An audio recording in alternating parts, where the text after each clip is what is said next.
এই সূরা মুতাফফিফিন অবতীর্ণ করলেন। আল্লাহ তাআলা বলেছেন ওয়াইলুল লিল মুতাফফিফিন আল্লাযীনা ইযা কাতালু আলান নাসি ইস্তাওফুন ওয়া ইযা কালুহুম আও ওয়াজনুহুম ইউখসিরুন। আল্লাহ তাআলা বলেছেন ওয়াইলুল লিল মুতাফফিফিন, যখন তারা পরিমাপ করা শুরু করে, পরিমাপ, ওই সকল মানুষদের অবস্থা খারাপ এবং করুণ কঠিন। যারা যখন পরিমাপ করে মাপ করে তখন মাপে কম দেয়, এবং যখন গ্রহণ করে তখন তারা বেশি গ্রহণ করে। সেটা বেচা কেনার মধ্যে হতে পারে, সেটা অন্য কোনো বিষয়ের মধ্যে হতে পারে, এদের জায়গা জমি এটা মাপার ব্যাপারে হতে পারে, এদের জামা ক্রয় করি আমরা গজ হিসাব করে, সেখানে কম হতে পারে, এটা অন্য কোনো বিষয় কম হতে পারে। সেজন্য আল্লাহ তাআলা রাসূল পাক সাল্লাল্লাহু আলাইহি ওয়াসাল্লামের কাছে হুঁশিয়ারি করে দিলেন, ও রাসূল, আপনি আপনার উম্মতদেরকে হুঁশিয়ারি করে দেন, জানিয়ে দেন, যদি তারা ঈমান গ্রহণ করে একমাত্র আল্লাহ তাআলাকে বিশ্বাস করে, তাহলে তাদেরকে এই কথাই শুনিয়ে দেন, তারা যেন কশিন কালেও কখনো মাপে কম না দেয়।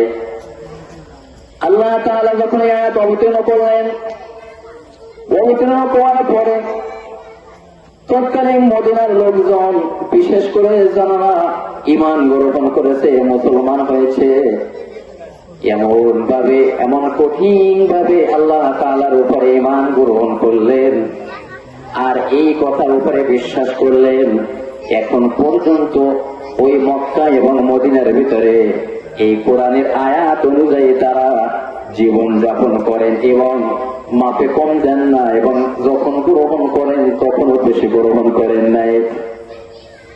প্রিয় ভাইয়েরা, আমরা ব্যবসা বাণিজ্য করি, দুনিয়াতে চলাফেরা করি, একটা ক্রয় এবং বিক্রয় দুইটা জিনিস আমাদের প্রত্যেকের ভিতরেই আছে। ক্রয় বিক্রয়, আদান প্রদান।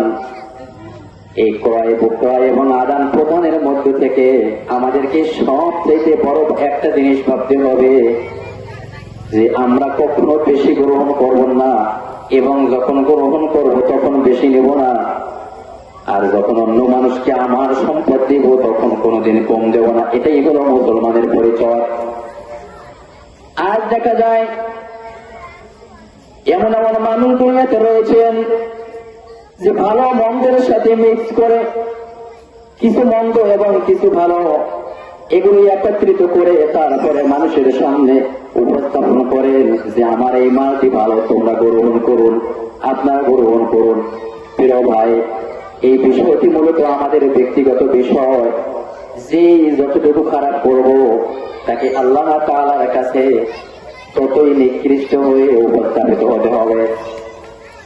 আল্লাহ তাআলা দ্বিতীয় আয়াতে বলেছেন আল্লাযীনা ইযা কাতালু আলান নাসি ইস্তাওফুন,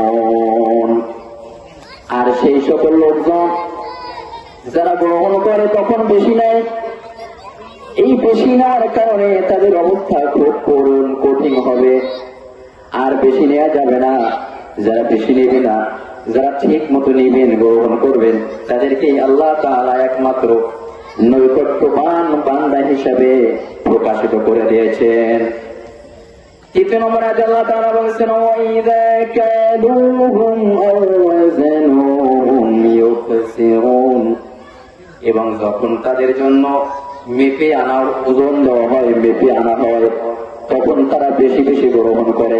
এরকমের মানুষ কিন্তু আমাদের সমাজে এখনো আছে, যে যারা বেচা কিনা করে, ব্যবসা করে, বিশেষ করে ওই যে ধান ক্রয় করার সময় অথবা অন্য কোনো মাল ক্রয় করার সময়, বিক্রয় করার সময় যখন তারা গ্রহণ করবেন তখন বেশি নেবেন, যখন অন্য মানুষকে দিবেন তখন কম দিবেন।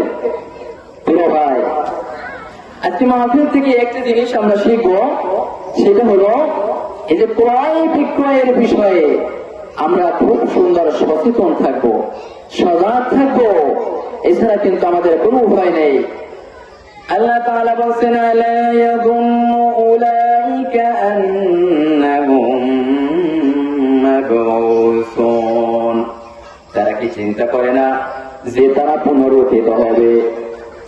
আল্লাহ তাআলা হুঁশিয়ার করে দিয়েছেন, এই সকল আল্লাহ তাআলার কোরআন তোমাদের সামনে রেখে আল্লাহ তাআলার প্রতি ঈমান গ্রহণ করে মুমিন দাবি করে তারপরে তোমরা কোরআনের পরিপন্থী কাজ করো, তোমাদেরকে একটুও ভয় লাগে নাই? তোমরা কিয়ামতের মাঠে আল্লাহ তাআলার সামনে তোমাদেরকে উপস্থিত করতে হবে। আজ যেদিন তোমরা আল্লাহ তাআলার সামনে উপস্থিত হবা, সেই দিন আল্লাহ তাআলা তোমাদের সকল ব্যাপার তোমাদেরকে পরিষ্কার করে দিবেন এবং সকল ব্যাপারগুলো তোমাদের সামনে স্পষ্ট হয়ে যাবে। আর সেদিন মানুষ শুধু চিন্তায় মগ্ন থাকবে, আহারে দুনিয়ার মধ্যে যদি একটুখানি আমার মালিককে ভয় করে চলতে পারতাম তাহলে আমাদের অবস্থা এখন করুণ এবং কঠিন হতো না। আল্লাহ রাসূল সাল্লাল্লাহু আলাইহি ওয়াসাল্লাম বলেছেন, কিয়ামতের দিনটা এমন সংকীর্ণ হবে, এমন সংকট হবে, কিয়ামতের মাঠের মধ্যে সমগ্র মানুষ ভিড়ের মধ্যে হুমড়ি খেতে থাকবে, বাবা আদমের কাছে যাবে, বাবা আদম আমাদেরকে রক্ষা করুন, আমাদের ব্যাপারে একমাত্র আল্লাহ তাআলার কাছে আপনি একটুখানি সুপারিশ করেন। তিনি বলবেন, আমি এই পথের যোগ্য আমি নই। তারপরে মূসা আলাইহিস সালাম, ইব্রাহিম আলাইহিস সালাম, ঈসা আলাইহিস সালাম, সর্বশেষে মুহাম্মদুর রাসূলুল্লাহ সাল্লাল্লাহু আলাইহি ওয়াসাল্লামের কাছে যখন যাবেন তিনি বলবেন, অবশ্যই এই কাজের জন্যই আমি অপেক্ষা করছি, আল্লাহ তাআলা আমাকে এই কাজ দিয়েছেন। রাসূল পাক সাল্লাল্লাহু আলাইহি ওয়াসাল্লাম বলেছেন, আমি সিজদায় নত হয়ে যাব, আমাকে আমার রব, আমার সৃষ্টিকর্তা মালিক আল্লাহ তাআলা এমন কিছু বিষয় শিক্ষা দিবেন যে প্রশংসা, যে আমি আল্লাহ পাকের কাছে সেই প্রশংসা বলে বলে আমি আল্লাহ তাআলার কাছে সিজদায় পড়ে থাকবো। আর আল্লাহ তাআলা যখন আমাকে মাথা উঠাতে বলবেন, আমার রাসূল আপনি কান্না করবেন না, আজকে আপনার কান্না আমার কাছে সহ্য হবে না।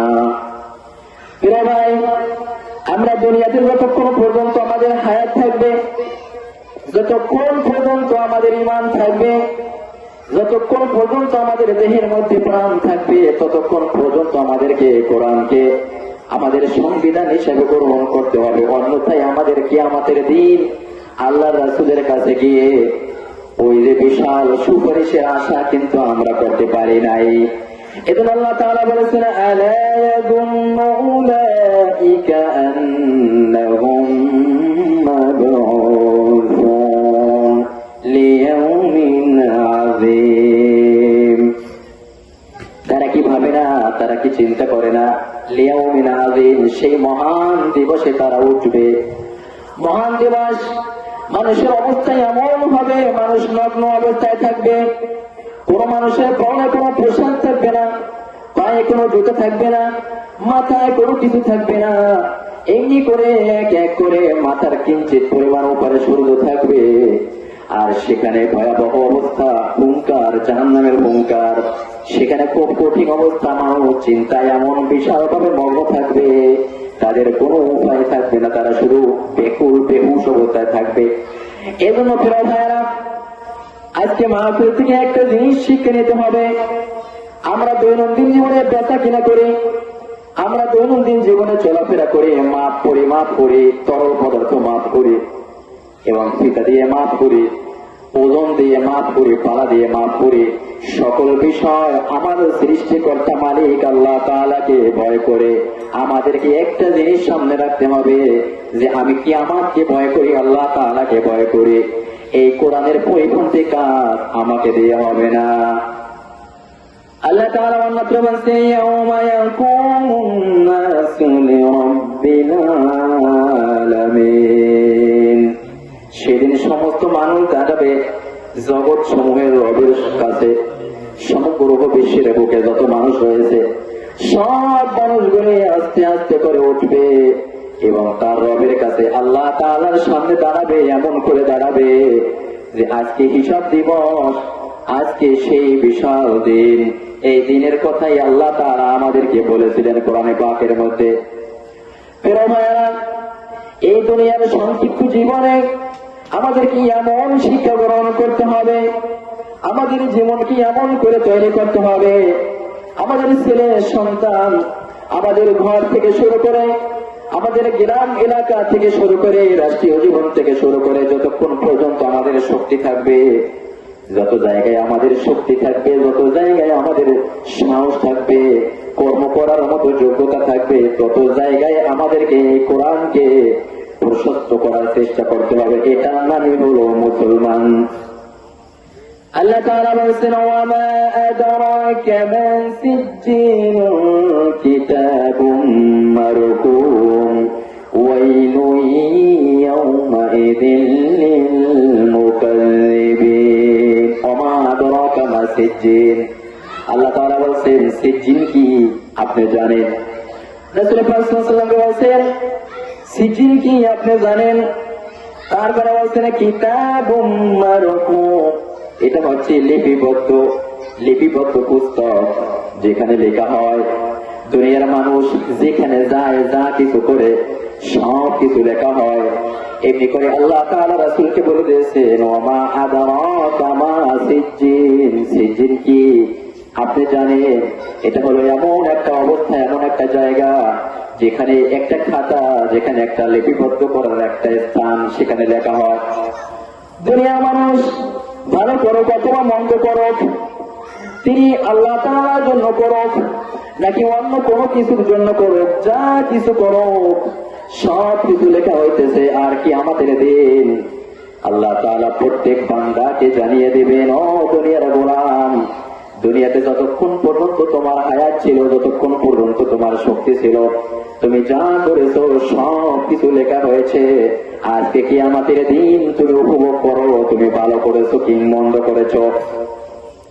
আল্লাহ তাআলা বলেছেন, ওয়াইলুন ইয়াওমাইযিন লিল মুকাজ্জিবিন, যেদিন মন্দ পরিণাম হবে যারা খারাপ করেছে, যারা ভালো কাজ দুনিয়াতে করে নাই, মন্দ করেছে, তাদের অবস্থা হবে খুব খারাপ এবং কঠিন, যারা মিথ্যাবাদ করেছে। আল্লাহ তাআলা বলেছেন রাসূল পাক সাল্লাল্লাহু আলাইহি ওয়াসাল্লামকে দিয়ে, রাসূল পাক সাল্লাল্লাহু আলাইহি ওয়াসাল্লামের মাধ্যমে আমি যাহা কিছু দুনিয়াতে প্রেরণ করেছি সব কিছু তোমাদের কর্তব্য হলো এই সব কিছু তোমরা মান্য করবা। আর রাসূল পাক সাল্লাল্লাহু আলাইহি ওয়াসাল্লামের মাধ্যমে এই কোরআনকে দুনিয়াতে অবতীর্ণ করেছেন আল্লাহ তাআলা। এই কোরআনের দায়িত্ব হলো, কোরআনের সংরক্ষণ হলো স্বয়ং আল্লাহ তাআলা, এর সংরক্ষণ আল্লাহ তাআলা নিজেই করবেন। আর এই কোরআনকে মান্য করা আমাদের একমাত্র কর্তব্য। একজন মুসলমান যিনি দাবি করবেন, মুসলমান দাবি করবেন, যতক্ষণ পর্যন্ত তার দেহের ভিতরে প্রাণ থাকবে তিনি ভালো এবং মন্দ কাজগুলি বুঝতে পারবেন, ততক্ষণ পর্যন্ত একটা মুসলমানের দায়িত্ব কর্তব্য হলো কোরআনের সকল আদেশ এবং নিষেধগুলি তার জীবনের ভিতরে মান্য করা। আল্লাহ তাআলা অন্যত্র বলছেন, ওয়ালাকাদ যারা'না লিজাহান্নামা কাসীরাম মিনাল জিন্নি ওয়াল ইনসি লাহুম কুলুবুন লা ইয়াফকাহুনা বিহা ওয়া লাহুম আ'য়ুনুন লা ইউবসিরুনা বিহা ওয়া লাহুম আযানুন লা ইয়াসমা'উনা বিহা উলাইকা কাল আন'আমি বাল হুম আদাল উলাইকা হুমুল গাফিলুন। আল্লাহ তাআলা বলেছেন, ওয়ালাকাদ যারা'না লিজাহান্নাম, আমি